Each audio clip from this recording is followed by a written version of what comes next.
Hello, friends, and welcome to USA Reality TV. Today, I'm taking you to one of the poorest countries on earth, South Sudan.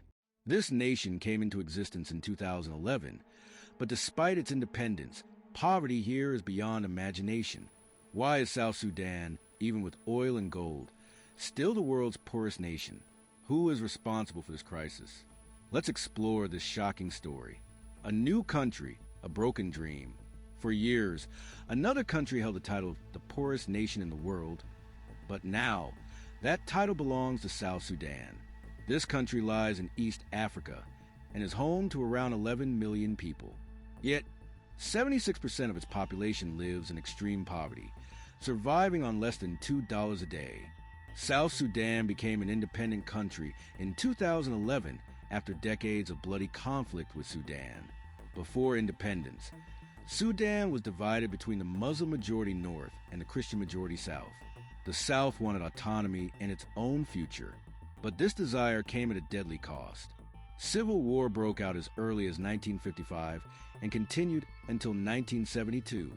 Again, in 1983, another brutal war erupted, lasting until 2005, killing over 2 million people. When a nation is busy fighting itself, how can it ever develop? Finally, in 2011, after a referendum, South Sudan separated from Sudan, creating a brand new country. Hopes were high, but what happened next changed everything. Violence and corruption, the real killers.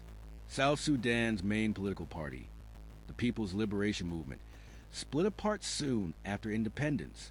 The president accused his own vice president of plotting to overthrow him. And suddenly, a political rivalry turned into mass killings and chaos. Kidnappings, murders, and looting spread across the nation. Around 4 million people were forced to flee their homes. Even aid trucks carrying food were being hijacked.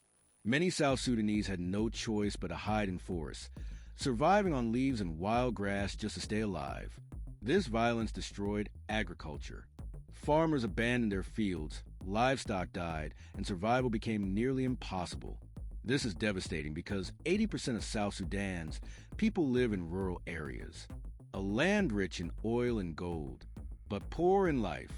Ironically, South Sudan is rich in oil, which provides 90% of its revenue. Yet, corruption and weak governance mean ordinary people never benefit. The same story goes for gold. Villagers dig up tiny specks of gold, smuggle them out of the country, and use it to barely survive. The national currency has collapsed in value. If someone manages to find even a single gram of gold, selling it abroad might be the only way to afford food for their family. In 2017, famine was officially declared in parts of South Sudan.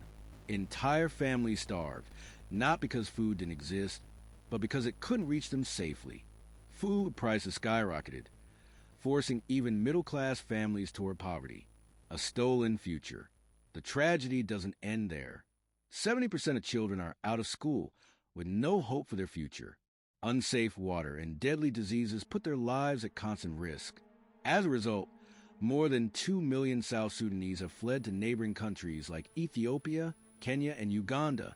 Today, in 2025, South Sudan holds the shameful title of the world's poorest country by GDP per capita.